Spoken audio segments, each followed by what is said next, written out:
We did. We got 3 of them. It was good. A couple of the freshmen made some good plays. I mean, that was good. They did a nice job on the very first one because we get pressure.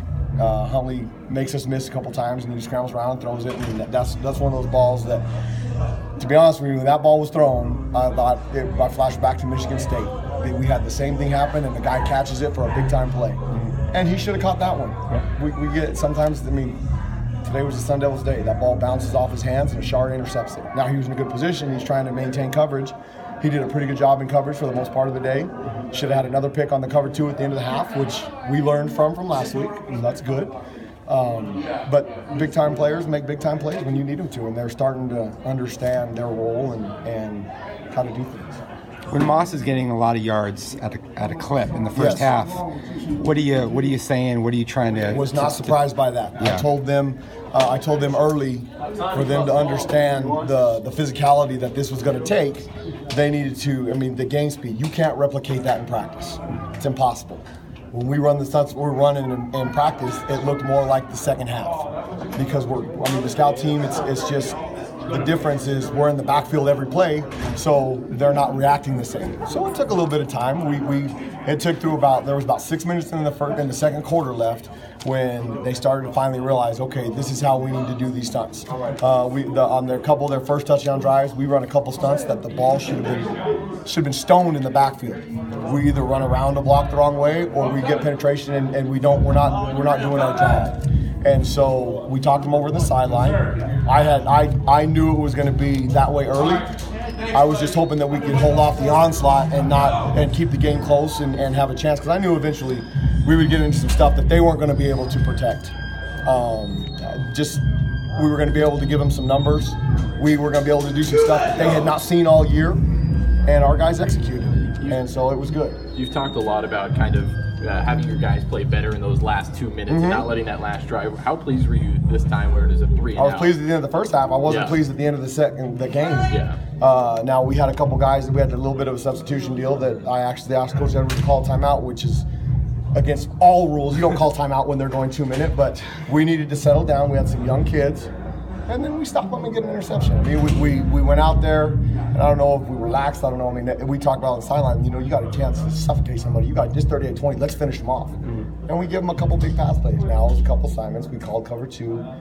We should be able to catch tackle because we're up 3 scores. So let's just, if they get a couple yards, okay, well, let's not score. Well, they're going to score in like 4 plays. So we called timeout and settled them down. And from that point on, they don't move the ball, and we get an interception. So that was good. We overcame the 2-minute deal in those 2 situations. And then turnovers. I think we're starting to mature. I mean, our younger kids are starting to play better. Okay, they're starting to understand the concepts of what we're trying to do. They're playing hard. They're playing physical. I thought Utah was the more physical team for about a quarter and a half. And then for the next 2.5 quarters, I don't think it was even close. Our offensive line up front was dominating their D-line. We can't rush for 200 yards. I don't know if we were close to that. Okay. They have been pounding the ball on everybody, scoring 41 points, 480 yards. Well, we were the more physical team today. That doesn't mean if we play them every time it's going to be that way. We're going to build to where it is that way every time. We want to be the most physical, dominant team in this league. And we're headed in that direction. We've still got some work to do on that. But the thing when Manny threw that ball and they got a turn, I thought Manny played an awesome game. He made one bad throw. He played an awesome game today.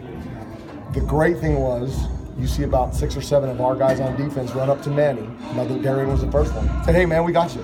No big deal. We're going to get the ball back. They did. They got the ball back. Now, we allowed them to score a field goal in the second half. I told those guys at halftime, if they don't score, we win. Well, I was close. They scored 3. So, I'm proud of them. They made good effort. Now, we won 2 before. We won a big game against Michigan State at the end of the year, and we came out and thought we'd arrived. We have not arrived. And they will be told that all week long. I think you can coach them better when you win if you're stern and we get after them. You don't have to cuss them out, and it's not going to be that way. But they're going to be coached hard, and they're going to be told exactly. I mean, we got a good team coming. UCLA's got a bunch of great athletes, and if we relax, they can score a bunch of points and can beat us. Did it change your calculus or how you defended after Huntley went out? They didn't. They were behind, so they weren't running the same offense. And I knew they were going to have a hard time protecting some of our stunts. I was a little worried about 18, so we tried to make sure that they couldn't get him some screens. They got on the screen one time. We were in cover 2. That was a good call by them. We should have been defended a lot better than we did. But we talked it on the sideline. We drew some things up so that we could defend him. They motioned him across one time, and we blew an assignment. And I mean, it was good learning because we should have the guy running with him. And Ashari stops and doesn't run with him. Well, he's wide open in the flat now. It was a bubble. It was a fly bubble. They don't throw it to him. But they've got great coaches in the press box, so they're going to see that and come back to it. So we went over that on the sideline. They came back to it later, and we covered it so they couldn't throw it to him. I thought that they got lucky when the Lole caused the fumble that I thought was a fumble that they overturned. But the best part of that and the most proud moment I had is that ball's floating around, and we do this every day in practice. When there's an incomplete pass, they're expected to pick it up and run to it. And they don't, at the beginning, they didn't understand why. If there's a football on the ground in practice, they have to sprint to it and pick it up. Well, it almost paid big-time dividends today. And Tyler ran over there, scooped it up, and almost went down there. We had to give the ball on the offense on the 10-yard line. They're understanding our expectations, and it's a pretty thing in progress now. We still got a long way to go. Please don't write in the papers how wonderful they are, because they're not. And we don't need to go through all that again. But we're making progress, and we beat a really good football team today. I'll try to temper my question, but yes. I thought Jermaine Lole had his breakout game. He played good. You know, I knew Jermaine was going to be a good player. Coach Noah has done a great job with him. We recruited him really hard at our previous school. Thought we had him, and then ended up he's here. It's an evolution of growing for someone in his position. It's hard to play on the D-line as a true freshman. You're playing against grown men. You're an 18-year-old kid. You don't have the same strength. You haven't seen the speed of the game. Congratulations, one. And so him to be able to grow through this process, and now we're into the 9th game, he's had enough time to kind of develop. He had a little bit of trouble early. He was suspended for game 1. So he's matured, and they couldn't block him today. Between him and Tyler Johnson, they had a really hard time blocking. They are starting to understand our expectation. We had a young man now start today. They're going to do everything that they're expected to do, or they won't play. And they know I don't care who you are. I don't care who it is. You're not going to play if you don't do things the right way. And that entails everything. So Jermaine started from day 1. He had a little hiccup. Our thing around here is they might have hiccups. We're not going to let them fall. We're going to keep coaching them. We're going to keep the maturation progress going. And it's evident today. He played well today. Now, it doesn't mean he's going to play well next week. So we're going to coach him hard to try and get him in those positions to have a chance to do that. That play that Crosswell made the interception. Yes, was that first the half. kind of thing because he's had some issues earlier where he didn't make an interception, something didn't go his way? I think it's a combination of both those things. He got really lucky the guy dropped the ball. I mean, that was, like I said earlier, was the Sun Devils' day. But he covered the first 2 routes that the guy ran because it should have been a sack. And I'm getting fired up on the sideline because we should hit Huntley in the back of the head and cause a fumble. And he ducks underneath us, and we have 2 different guys missing. He's able to roll out, and now the receiver, Ashari covered the first one. The guy came back, he covered the second one. Now he turns and runs to the end zone, and Ashari's trying to wheel around and chase him. And the ball's up in the air forever. And those are 50-50 balls. Well, he's had a bunch of them, and my thought was, oh God, here's Michigan State, they're gonna catch it, or here comes the flag for a PI. Well, the young man made a great play. It bounced off his hands, he's there to make the play, and then he had a pretty good return. So I thought that was a huge play. I mean, it gave us an opportunity to go up 14. Offense did a great job moving the ball, and I mean, it's a growing progress, and he's getting better every week. When he makes mistakes, they're glaring because they're out in the open. Everybody sees them. When a guy like Lole makes a mistake, not everybody sees it because there's too many bodies around. And this mistake might be just as big and just as key. I mean, we had a 3rd and 5, we call a corner blitz. We have a linebacker that doesn't come inside. He goes outside the tackle. If he comes inside, he hits Moss in the backfield for about an 8-yard loss. Well, instead they get a first down. It was one of their 5 of 12 first downs. So those are the kind of things that we still have to finish correcting. But he made a great play. He's maturing, and it was good. You mentioned how bad assignment errors were at the beginning of the year. Have you noticed, like, when you're just standing on the sideline, like, that those have kind of calmed down a lot in the last couple of weeks? They have. I think 2 weeks ago against Stanford, our block reactions that we talk about, because we're not a gap control team, we're cancel gaps and alignment and movement. That was really good against Stanford. We were not as good against SC last week. Now, the good thing that's happening is because they're playing hard, instead of that being a 2-yard loss, it's only a 6-yard gain, where there should be 2 yards losses. Today we had, early on, they were a little bit more physical than us. The speed was a little bit too much, and we had a couple guys that block reacted wrong. We did some stuff that they weren't used to, and so they were trying to make adjustments on the sideline as well. And then once we got used to the tempo and the physicality, I thought we were the more physical team, and that's why that stuff worked. The assignments were good, but the block reactions is what's the most important or better. Assignment errors are glaring. Block reaction stuff is not, but they do get big plays. And we're getting better at that. I thought it was. Now I haven't watched the tape, so I could watch it tomorrow and be like, "Are you kidding me? We got lucky." But we won 38-20, so it's a good win against a really good football team. They're the hottest team in our league coming in. Everybody was talking. I was watching ESPN this morning. They got the 48% FPI, whatever that is, to win the Pac-12. Well, guess what? Now it's not going to be 48%, and we control our own destiny. Colorado lost last night. We win the next 3. We're playing for the Pac-12 championship. Doesn't mean we're going to. It means we have a chance.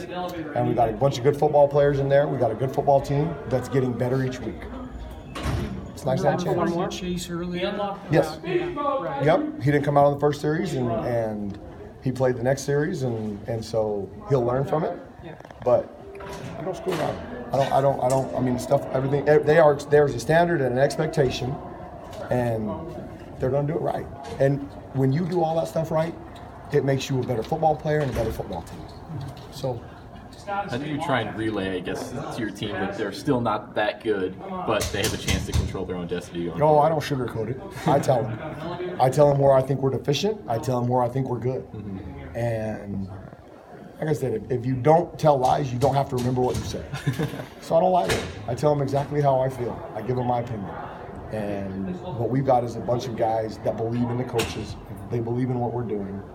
Now they're starting to get some benefits from winning some games. I mean, that's a really good football team over there in that other locker room. They're 15th ranked team in the country, and you know what? They deserve to be the 15th ranked team in the country. Well, they came in here and we bullied them around today. That's good. Robertson's interception, is that a play that maybe 5 weeks ago he wouldn't have made? Probably He not. wouldn't have read that Probably wouldn't have been in the correctly? right spot. Yeah, okay. And it was a good job. We were playing cover 2.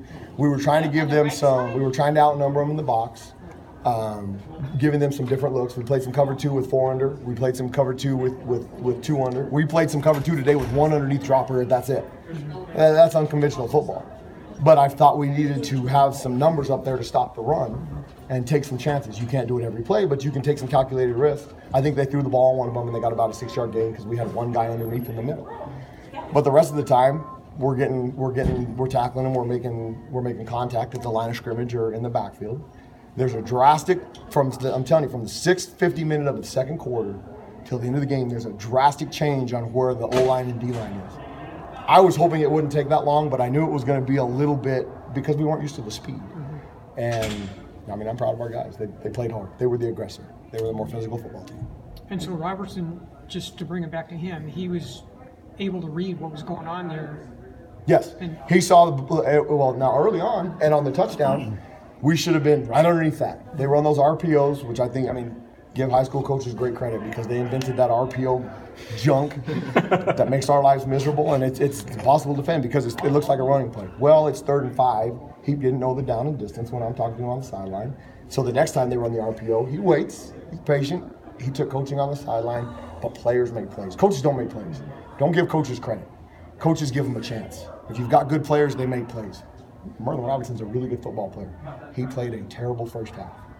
And after the interception, I was proud of him. I walked over to him. He goes, "Coach, I told you I got you." I said, "Good. I need you to be better this half." And he was. So young guys are learning. And they, like I said, they believe in what we're doing, and I believe in them. So there's a good chance.